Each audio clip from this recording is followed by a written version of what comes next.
Pri tistih, ki so pa telesno zelo utrujeni, taki pa dejansko potrebujejo počitek. In taki se šele zavejo svoje utrujenosti potem, ko jih mi ustavimo. Ker velikokrat človek rabi dobesedno telesni premor. Je pa tako, ne, da, veste, če se človek daljše obdobje slabo počuti, potem je tudi marsikaj v svojem življenju opustil.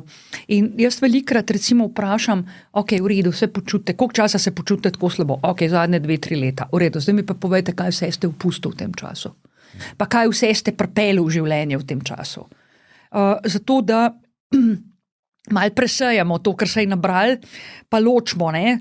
Tole ti je koristilo, tole ti je pa fejst škodilo, ne.